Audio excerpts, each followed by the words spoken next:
Eu convido a igreja a abrirem as suas Bíblias na carta de Paulo aos Colossenses, mais uma vez. Desta feita, nós iremos abrir no capítulo 2. E hoje, a título de leitura geral, vamos ler do versículo 8 até o versículo 15. Mas vamos fazer uma leitura geral e depois nos ater, com a graça do Senhor, aos 3 primeiros versos. Assentados como todos estão, nós iremos fazer a leitura nesse texto sagrado. Meus irmãos, meus amigos, diz-nos o seguinte, a palavra do nosso Deus, Colossenses 2, verso 8 até o verso 15.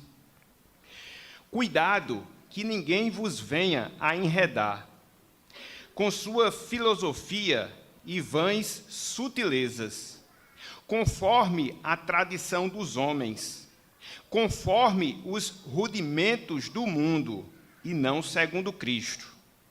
Porquanto nele, ou seja, em Cristo, habita corporalmente toda a plenitude da divindade. Também nele, em Cristo, estáis aperfeiçoados. Ele é o cabeça de todo o principado e potestade.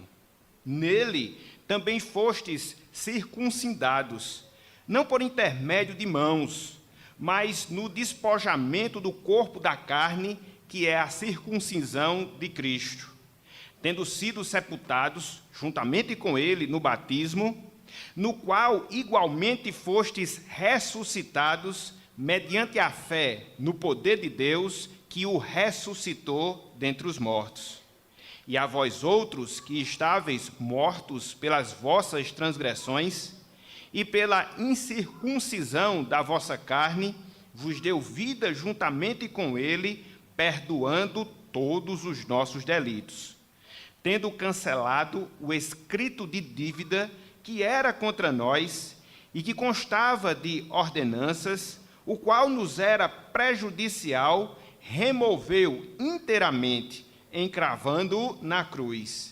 E, despojando os principados e as potestades, publicamente os expôs ao desprezo, triunfando deles na cruz.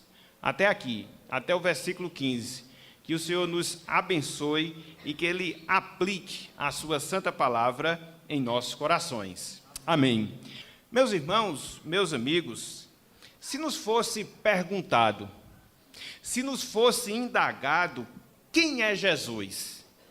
Qual era a resposta que nós daríamos a tal pessoa que fez essa pergunta ou que fez essa indagação? Pare um pouco, reflita, pense, qual seria a resposta que você daria se alguém lhe perguntasse, se alguém lhe indagasse quem é Jesus? Talvez, meus irmãos, talvez, meus amigos, alguns de nós temos certa dificuldade em pensar em qual seria essa resposta, em qual seria a resposta a essa indagação que, porventura, nos fosse feita. Nesse sentido, nós podemos recorrer ao auxílio do apóstolo Pedro, que, iluminado por Deus, disse sobre Jesus que ele, Jesus, era o Cristo, o Filho do Deus vivo, conforme nós temos lá em Mateus, capítulo 16, versículo 16.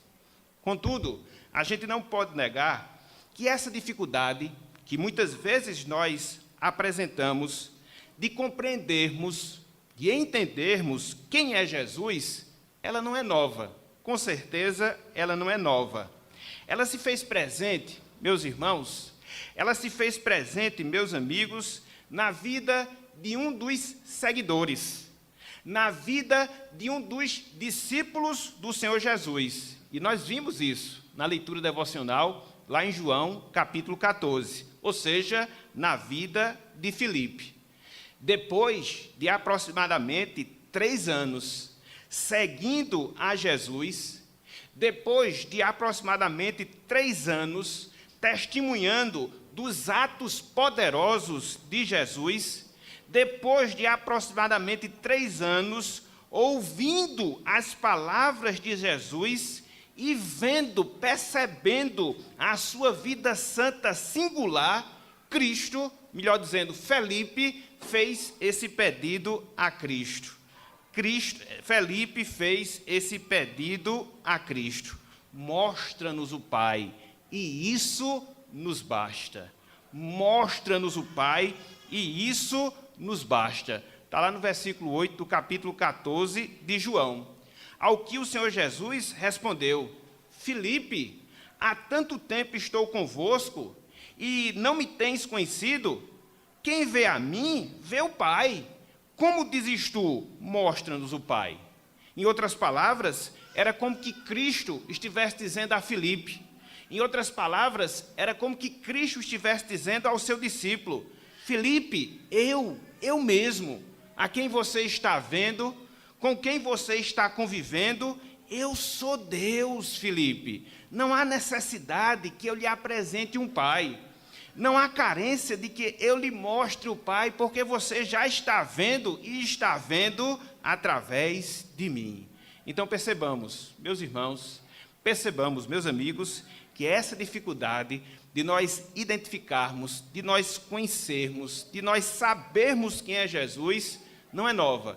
Ela remete aos tempos apostólicos, ela remete a um período em que Cristo estava ali convivendo com um dos seus discípulos.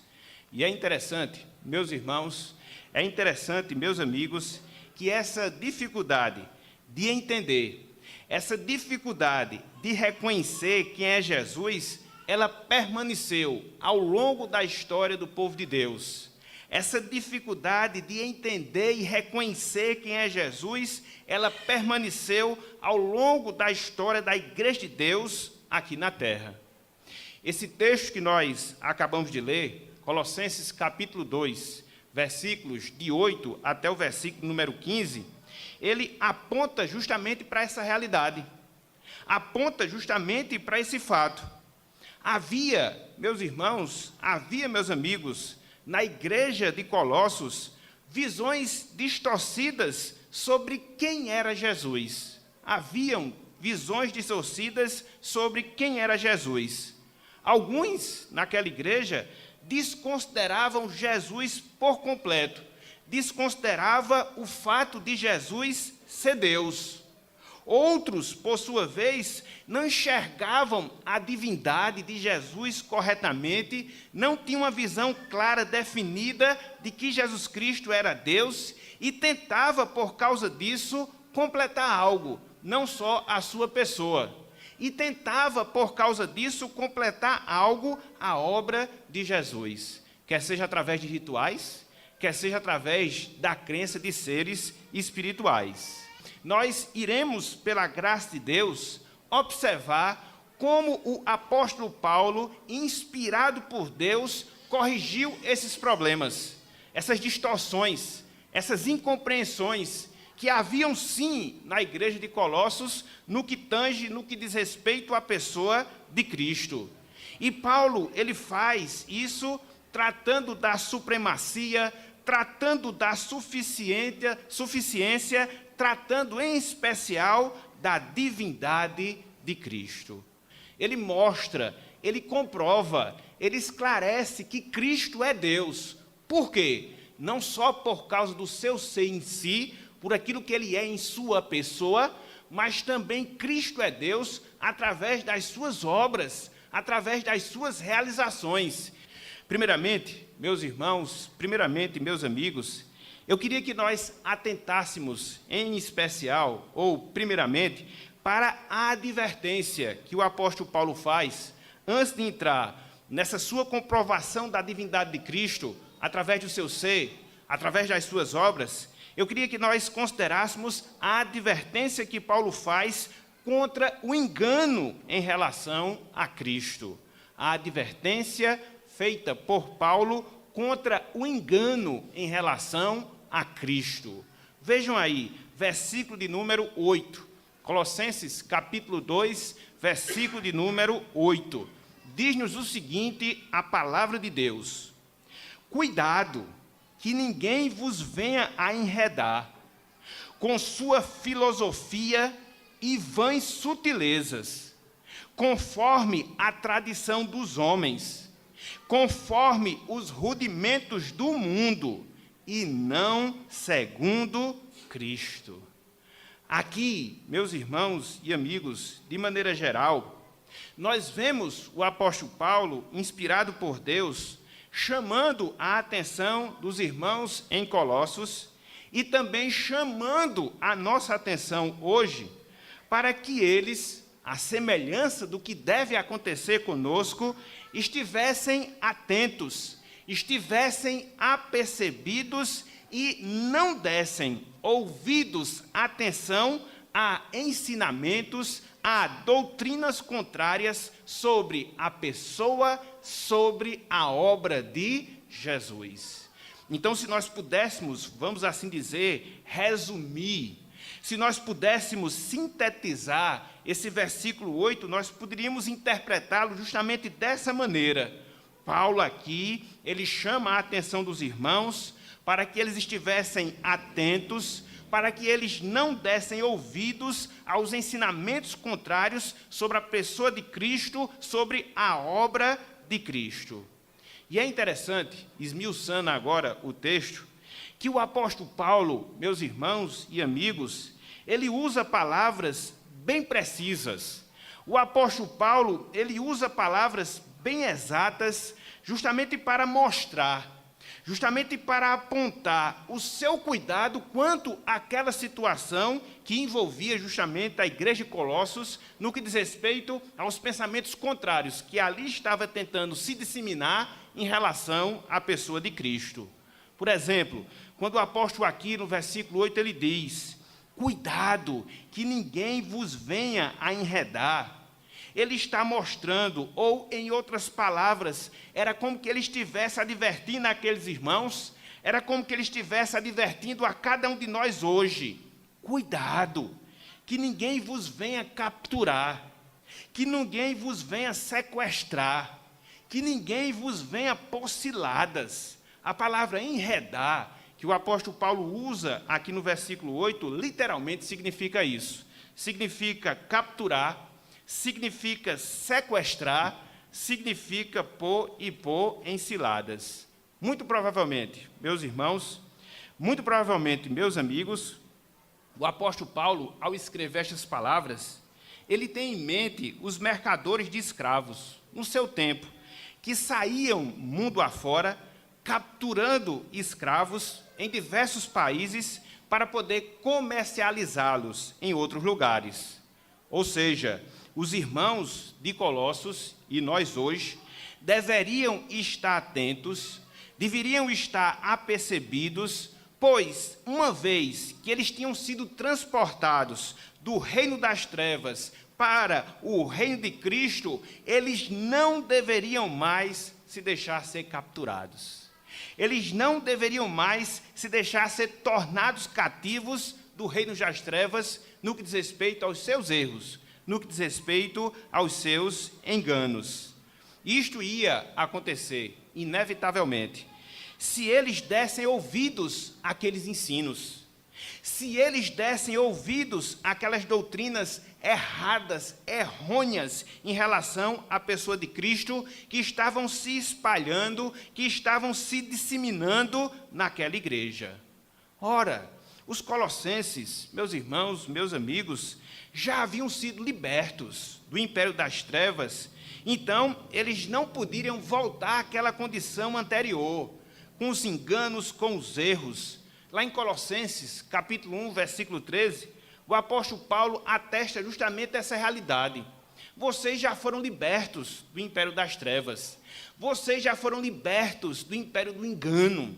Vocês já foram libertos do império dos erros. Então, vocês não podem se deixar capturar. Vocês não podem se deixar sequestrar por esses ensinamentos equivocados no que diz respeito à pessoa de Cristo, à pessoa do nosso Salvador. É por isso que lá em Colossenses, capítulo 1, versículo 13, Paulo, em relação àqueles irmãos, disse: ele nos libertou do império das trevas e nos transportou para o reino do Filho do seu amor. Então, esse fato que havia se dado com os colossenses, esse transporte, essa mudança de realidade, apontava justamente para a proibição que eles tinham de voltar àquela condição anterior.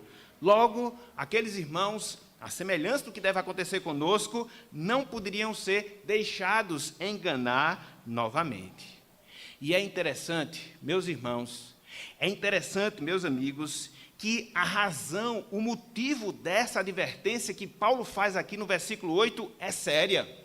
O motivo, a razão dessa advertência que Paulo faz aqui, ela é seríssima. Por quê? Porque os colossenses, eles estavam sendo tentados a abandonar, a deixar o evangelho de Cristo por outro evangelho que desfazia da pessoa de Cristo, por outro evangelho que desfazia da obra de Cristo, não reconhecendo Cristo como Deus, no sentido completo, no sentido errado, no sentido exato em si da palavra. Era um evangelho, meus irmãos, meus amigos, que não negava Cristo completamente, mas era um evangelho que achava Cristo insuficiente, não só para a salvação, mas achava Cristo insuficiente para a nossa santificação. Aí por isso Paulo abre os olhos. Por isso o apóstolo Paulo adverte aqueles irmãos: cuidado com esses ensinamentos. Cuidado com esse evangelho. Apesar dele não desfazer completamente da pessoa de Cristo, mas põe dúvida na sua eficácia. Não só em relação à salvação, mas também em relação à santificação. Ou seja, em outras palavras, era um evangelho que não via Cristo na sua divindade exata, completa, como nos é revelado nas Escrituras Sagradas. É por isso, meus irmãos, é por isso, meus amigos, que o apóstolo Paulo, ele segue. Olhem aí, versículo 8. Com sua filosofia e vãs sutilezas. Cuidado que ninguém venha lhe enganar, lhe capturar, lhe sequestrar, com sua filosofia e vãs sutilezas. Isso que nós encontramos aqui no trecho da palavra, aponta para a forma, aponta para o método que os falsos mestres daquela igreja estavam utilizando para espalhar os seus falsos ensinos em relação à pessoa de Jesus. Através dessas palavras que o apóstolo Paulo usa aqui, filosofia, através dessas palavras que o apóstolo Paulo usa aqui, vãs sutilezas, ele está mostrando que aqueles falsos líderes, que aqueles falsos mestres, eles eram hábeis, eles eram sutis, eles se utilizavam de uma retórica, ou seja, de palavras bonitas para enganar as pessoas. Contudo, na essência do seu ensino, havia futilidade, havia vazio, havia engano, porque eles estavam tentando transmitir um ensinamento equivocado em relação a Cristo. Cristo não é Deus completo. Cristo não é suficientemente salvador e santificador. Essa era essa ideia. Essa era a forma, esse era o objetivo. Então, aqueles mestres, meus irmãos, meus amigos, defendiam Cristo cuja pessoa não era divina. Aqueles mestres defendiam Cristo cuja obra era incapaz de salvar, cuja obra era incapaz de santificar. E quando nós olhamos e analisamos o restante do texto de maneira mais detalhada, nós aprendemos em que consistia esses falsos ensinamentos no que diz respeito a Cristo.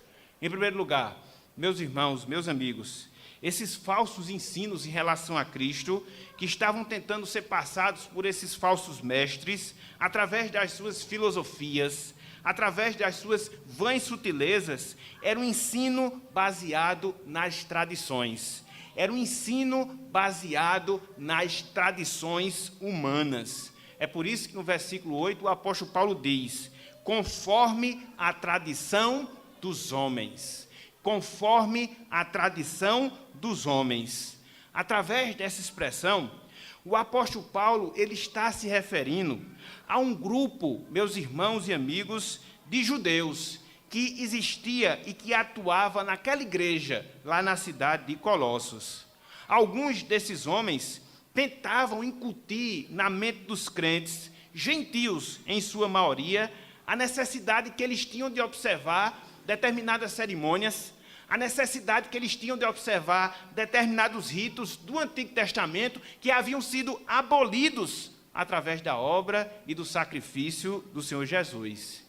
Estavam tentando transmitir a ideia da necessidade que aqueles cristãos tinham da necessidade que aqueles crentes tinham de se submeterem a cerimônias, de se submeterem a datas, de se submeterem a festas sagradas dos judeus no Antigo Testamento, mas que tinham sido ultrapassadas por causa da suficiência da obra de Cristo lá na cruz do Calvário.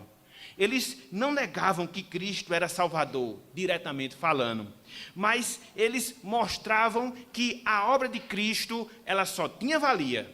A obra de Cristo ela só tinha valor se ela fosse somada, se ela fosse adicionada a essas prescrições, cerimônias, datas religiosas que haviam sido suplantadas pela obra de Cristo. Em outras palavras, queriam adicionar Cristo a todo o cerimonialismo do Antigo Testamento.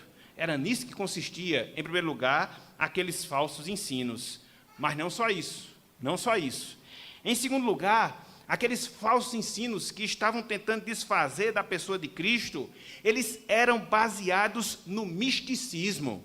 Aqueles falsos ensinos, dos quais o apóstolo Paulo adverte aqui, ele era baseado no misticismo. Olhem só o que nos diz aqui a palavra do Senhor. Conforme os rudimentos do mundo. Conforme os rudimentos do mundo.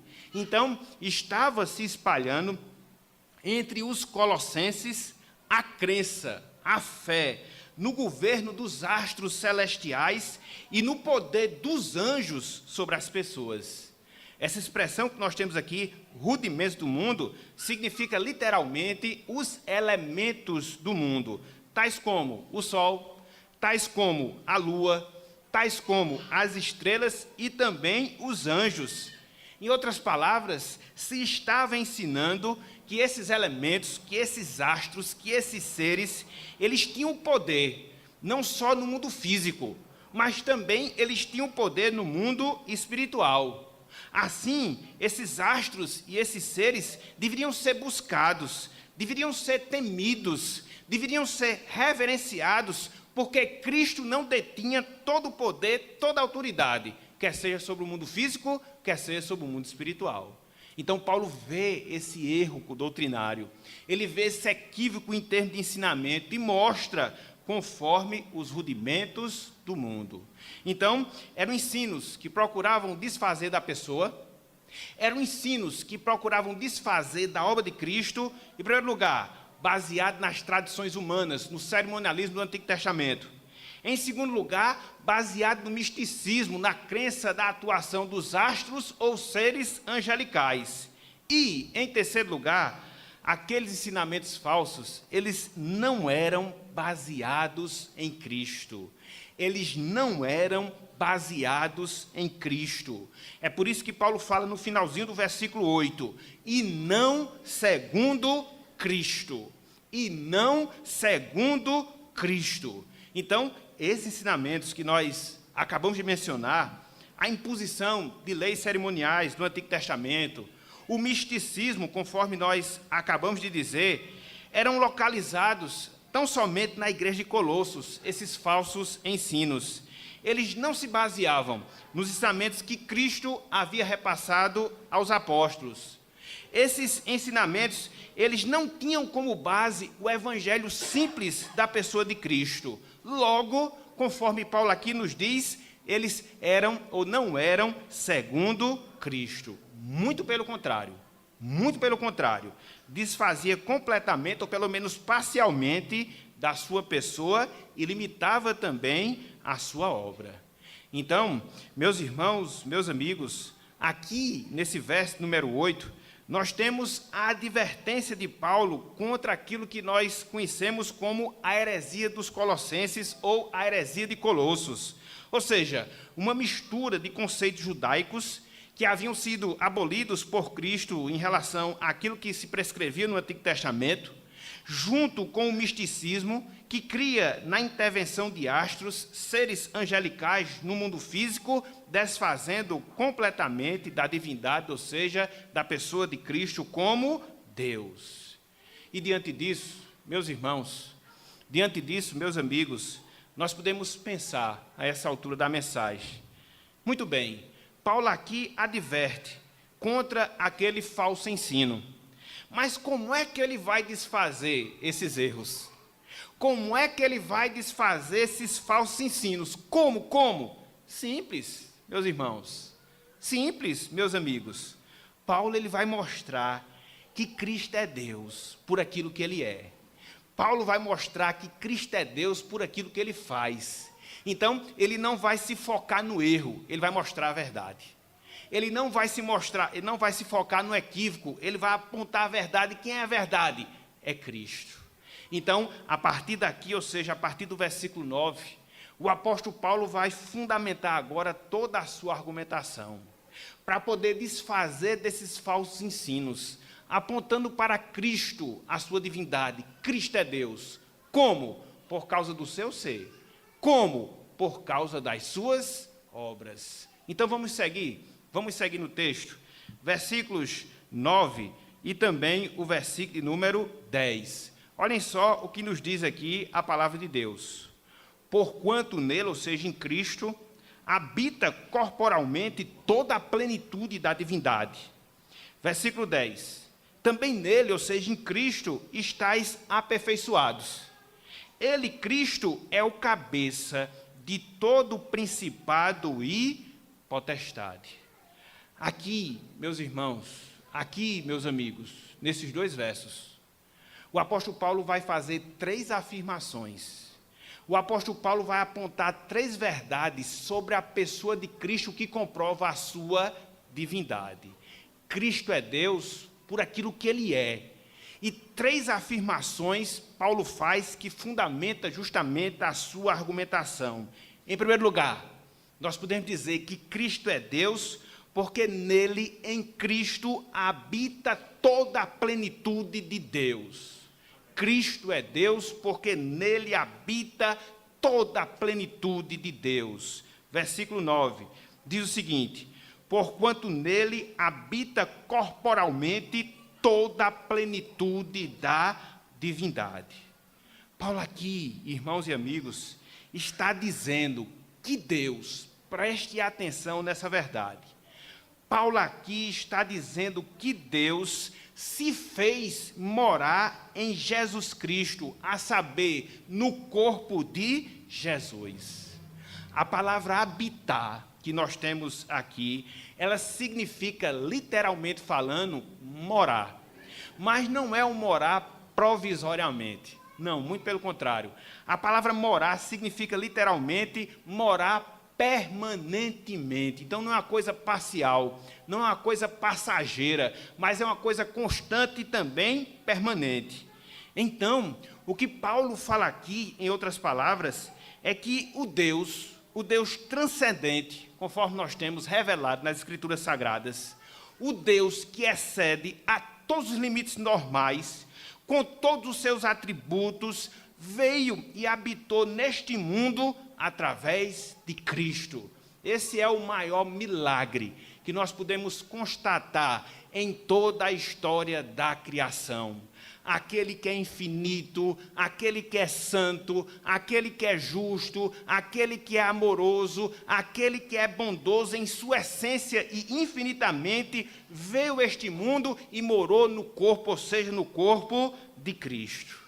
Cristo, meus irmãos, meus amigos, não era e não é uma parte de Deus, mas é Deus em sua plenitude, é Deus em sua totalidade, porque o próprio texto assim declara, toda a plenitude da divindade. Cristo, meus irmãos, meus amigos, não era uma mera aparência de Deus, não, muito pelo contrário. Mas ele próprio, com todas as suas qualidades, com todo o seu poder. Foi por isso que Cristo disse a Filipe, Filipe, quem vê a mim, vê o Pai. Nós somos a mesma pessoa, em sua essência.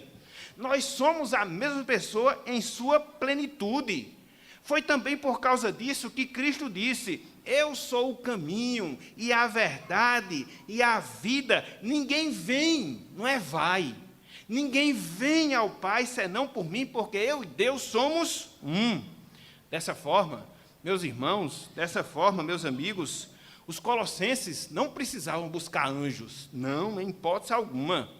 Os colossenses não precisavam temer astros, não, em hipótese alguma. Eles precisavam apenas e tão somente de Cristo, que era o próprio Deus, comprovado pelo fato de que em Cristo, Deus, ele veio habitar, e veio habitar entre nós. Então, é essa a verdade primeira que o apóstolo Paulo faz em relação à pessoa de Cristo, que comprova a sua divindade. Cristo é Deus? Sim. E por que Cristo é Deus? Porque nele habita a plenitude de Deus. Mas não só isso, não só isso. O apóstolo Paulo faz uma segunda afirmação, que comprova.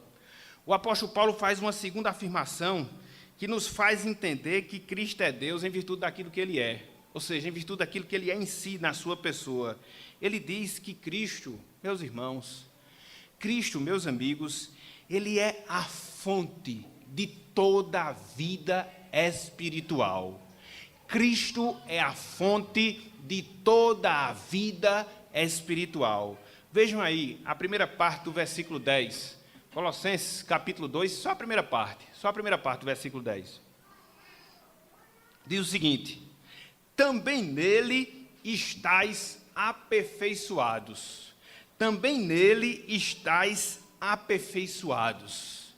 Através dessa expressão, meus irmãos, meus amigos, o apóstolo Paulo nos ensina que em Cristo, nós somos nutridos com toda a plenitude de Deus.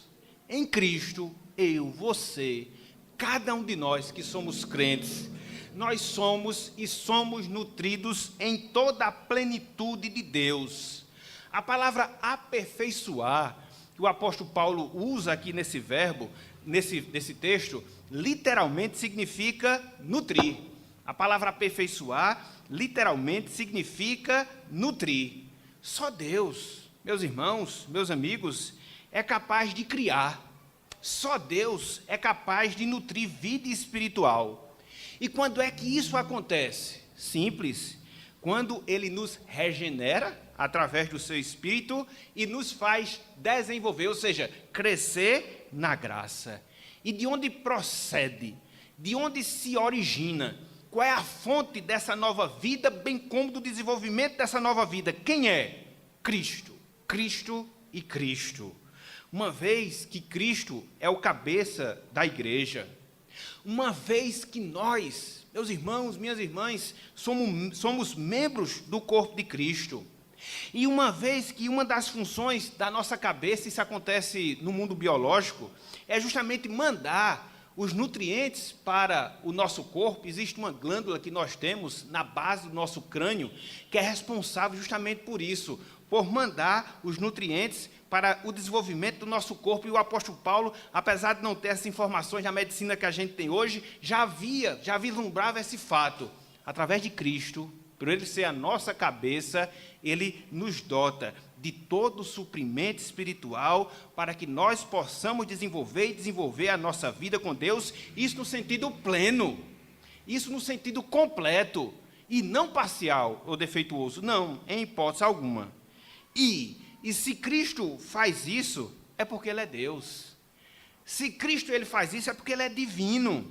Dessa forma, tornava-se desnecessário buscar outros que não Cristo. Dessa forma, tornava-se desnecessário buscar rituais e não Cristo, porque somente em Cristo, e tão somente em Cristo, nós somos alimentados espiritualmente. Por isso, Ele é Deus. Então, Cristo ele é Deus, na argumentação de Paulo, porque nele habita toda a plenitude de Deus. Cristo é Deus, na argumentação de Paulo, porque Ele nos nutre espiritualmente. Mas não só isso. Cristo é Deus, nas afirmações do apóstolo Paulo, porque Ele é o soberano sobre tudo e sobre todos. Cristo, Ele é o soberano sobre tudo e sobre todos. O restante do versículo 10 diz-nos o seguinte, a palavra do Senhor: Ele é o cabeça de todo principado e potestade. Ele é o cabeça de todo principado e potestade. Aqui, o apóstolo Paulo nos mostra que Cristo, meus irmãos e amigos, é aquele que exerce autoridade suprema sobre tudo e sobre todos.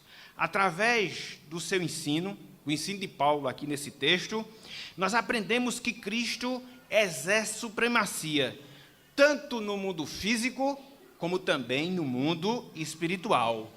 Cristo exerce autoridade sobre as forças do bem e sobre as forças do mal. A expressão principado e potestade que nós temos aqui indica justamente isso. É o exercício do governo, é o exercício da soberania que Cristo ele exerce no mundo físico, no mundo espiritual, sobre as forças do bem e também sobre as forças do mal. Somente alguém que é Deus possui essa prerrogativa, não é verdade? Somente alguém que é Deus possui esta prerrogativa. Ela ficou muito mais clara, ela ficou muito mais evidente quando Cristo, logo após a sua ressurreição e quando da sua ascensão, lá em Mateus capítulo 8, versículo 18, disse: toda autoridade me foi dada no céu e na terra. Eu sou o Deus Supremo, eu sou Deus. Então, nós vemos aqui que os colossenses não precisavam, repito, buscar. Os colossenses não precisavam temer astros, seres celestiais, poderes da natureza. Por quê? Cristo é soberano sobre tudo, é soberano sobre todos. Então, aqui nós vemos, no versículo 8, o problema que rondava a igreja dos colossenses.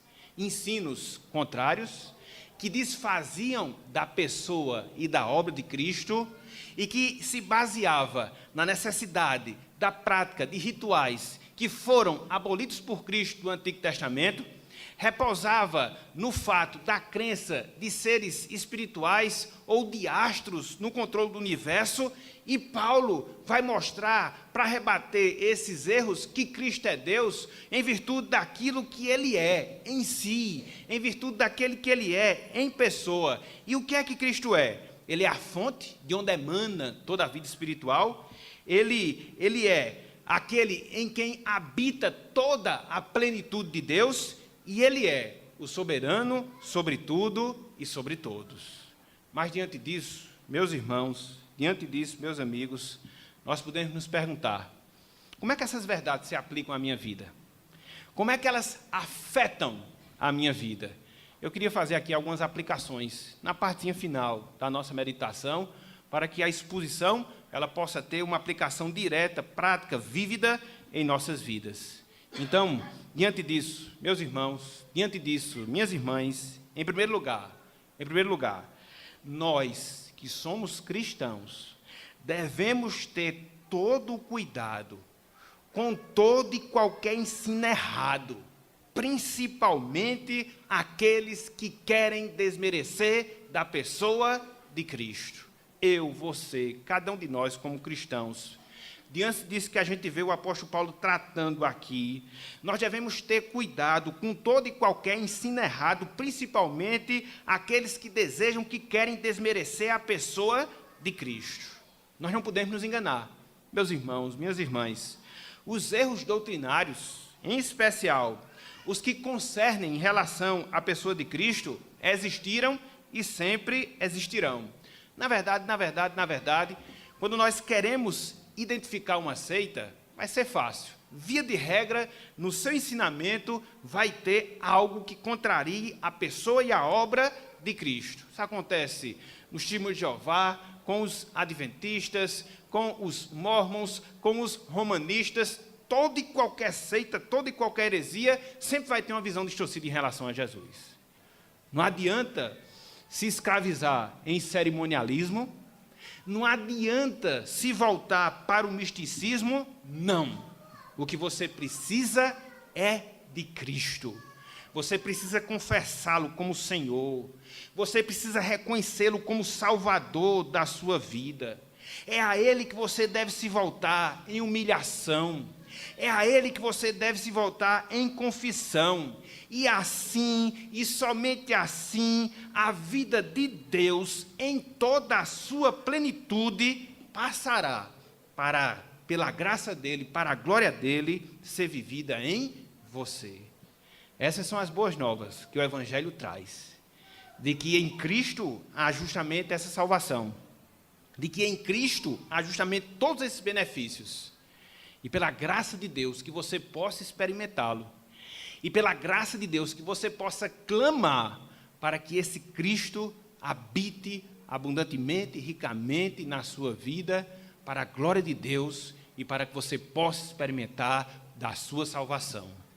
Esse é o nosso desejo, essa é a nossa oração, em nome de Jesus. Amém. E que a graça e a paz do nosso Senhor e Salvador Jesus Cristo, o amor de Deus, nosso eterno Pai, o poder, a comunhão e as consolações do Espírito Santo, seja com o povo de Deus aqui presente e com o povo de Deus espalhado em toda a face da terra, agora e para todo sempre.